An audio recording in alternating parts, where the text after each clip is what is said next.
Okay, so you know how sometimes Mhm. you just like get this craving for some serious comfort food? Oh, yeah, And I'm talking like the kind of dish that just warms you up from the inside out. totally.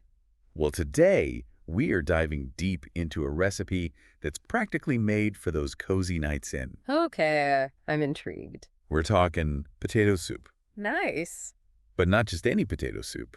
This one is like a potato soup bonanza. Bonanza, huh? Oh yeah, we're talking big flavors and even bigger portions. Yeah. So if you're ready to get your potato soup game on, I am definitely ready. then buckle up because this deep dive is going to be All delicious. right, let's do it. Now, this recipe I found, it's like this hidden gem tucked away in one of those old community cookbooks. Oh, I love those. Yeah, you know the kind I'm talking about. Mm. Handwritten notes, little stains here and there. So much character. Exactly. And this potato soup recipe, Yeah. it's definitely got character, let me tell you. I can't wait to hear about it. Just glancing at the ingredient list, and I'm seeing 5 pounds of potatoes. 5 pounds? 5 pounds? That's like a whole sack of potatoes going into this soup. Whoa, that's a serious commitment to potatoes. Right. Like, this is not your average single-serving kind of deal. This is potato soup for an army. Or maybe just like a really delicious week of leftovers. Oh, yeah. Definitely leftovers for days with this one. You know what I'm thinking? This has got to be one of those recipes that's perfect for sharing. Oh, absolutely. Right. Like a potluck, a family gathering. Exactly. Everyone gets a big bowl of potato-y goodness. Speaking of goodness, did you see the ham situation in this recipe? Oh, yeah. What was it? 1.5 pounds? A pound and a half of ham. But it's the cut that gets me. Hmm. It specifically calls for thick-cut ham. Thick cut. Interesting. Yeah. Why do you think they emphasize that? Well, I'm thinking it's got to be more than just looks. Right. Like using a thick cut ham, you're going to get those nice hearty chunks in every bite. Oh, yeah. Those little explosions of ham flavor throughout the soup. Exactly. It adds texture too, keeps it from being just like one big mushy potato situation. Totally. So we've got our potatoes, our thick-cut ham. What else is going in this masterpiece? Well, let's see. We've got 4 stalks of celery, a diced onion, and all of that gets simmered in chicken broth. Okay, hold on. I got to know. How much chicken broth are we talking? It calls for 2 ounces. 2 ounces. Yeah. That might seem a little skimpy considering the mountain of potatoes we're dealing with. It does seem like a small amount. But I think the key here is that we're not going for a watery soup.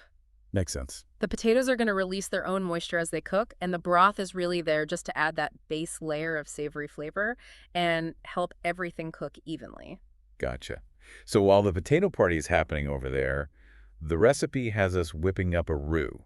Ah, the roux, essential for creamy soup success. Right. 8 tablespoons of butter, 8 tablespoons of flour. That's the classic 1-to-1 ratio for a blonde roux. Okay, good. I'm always second-guessing myself with roux ratios. Don't worry, it's an easy one to remember. Yeah. And a blonde roux is perfect for this soup. Hmm. It's going to give us that beautiful velvety texture. And, of course, we can't forget the whisking. Absolutely. Got to keep that whisk moving to avoid any lumps. We want that creamy, dreamy smoothness. Okay, so blonde roux is ready and waiting. Now comes the ingredient that really takes this soup over the top. 3 cups of half and half. 3 cups. That's a lot of creaminess. It is, but that's what makes this soup so rich and satisfying. And speaking of rich, if someone wanted to lighten things up a bit, Oh yeah, you could definitely play around with the dairy. You could use whole milk instead of half and half, or even a combination of milk and cream. good to know. Options are always good. For sure. Okay, so we've got our creamy roux, we've got our potatoes simmering away in their flavorful broth. What's the next step? It's time to bring everything together. We're going to Yeah. add that beautiful roux right into the potato mixture. And now, And then magic happens. I like the sound of that. Seriously, all those flavors, the potatoes, the ham, the celery, the onion, the creamy roux. It's like a symphony of deliciousness. Exactly. And the recipe, it just says, a full pot enough for you. I love that. It's like a challenge. It's like the recipe is saying, go ahead, try to finish it all. All right, so we've walked through the steps, the ingredients, the techniques. Yeah. But let's talk about those personal touches. Yes, because every great soup deserves a little something extra. Absolutely. Yeah. So what would you do to make this potato soup your own? You know me, I'm a sucker for some shark cheddar cheese. Oh, yeah. A Classic. sprinkle of that on top with some fresh chives. Perfection. But you could also get creative with spices, you know?